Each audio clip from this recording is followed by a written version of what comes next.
बिहार में हजारों शिक्षक हैं जिनके लिए इंतजार और कंफ्यूजन का दौर खत्म ही नहीं हो रहा है।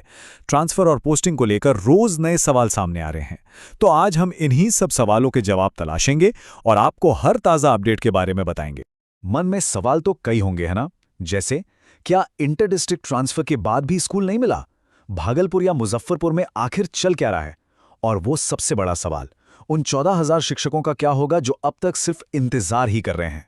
चलिए, इन सभी उलझनों को एक एक करके सुलझाते हैं। इस पूरी गुत्थी को समझने के लिए हमने इसे 5 आसान हिस्सों में बांटा है।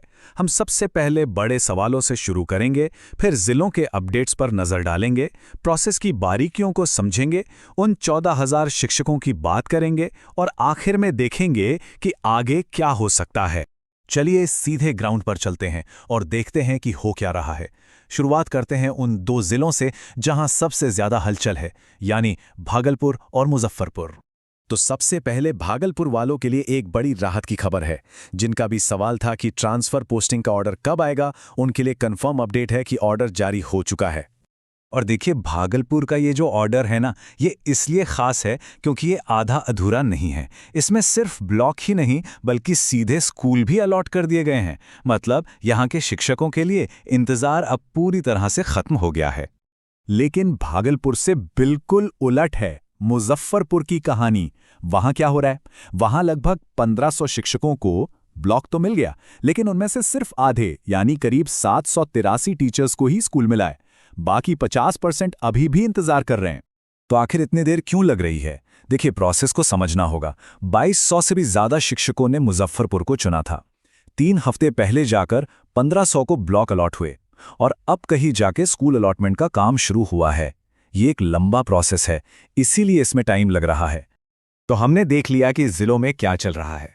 अब थोड़ा और गहराई में जाते हैं और समझते हैं कि इस पूरे प्रक्रिया के पीछे की वजह क्या है। ये देरी और फैसले क्यों हो रहे हैं। अब एक बहुत जरूरी जानकारी, खास तौर पर उन शिक्षकों के लिए जो 6ठी से 12वीं क्लास के हैं। इन क्लासेस के लिए अभी स्कूल अलॉटमेंट नहीं हुआ है और वजह सीधी सी है, इन सब्जेक्ट्स में वैकेंसी यानी खाली सीटें ही कम है और अलॉटमेंट तो खाली पदों पर ही हो सकता है। एक और कंफ्यूजन है जो बहुत से टीचर्स को परेशान कर रहा है। लिस्ट में नाम क्यों नहीं है, सिर्फ एक आईडी क्यों है? तो इसका एक सिंपल सा टेक्निकल कारण है। स्टेट लेवल से डिपार्टमेंट को नाम भेजे ही नहीं गए थे। इसके बजाय हर टीचर को एक यूनिक आईडी दी गई और सारा अलॉटमेंट उसी आईडी के बेस पर हो रहा है।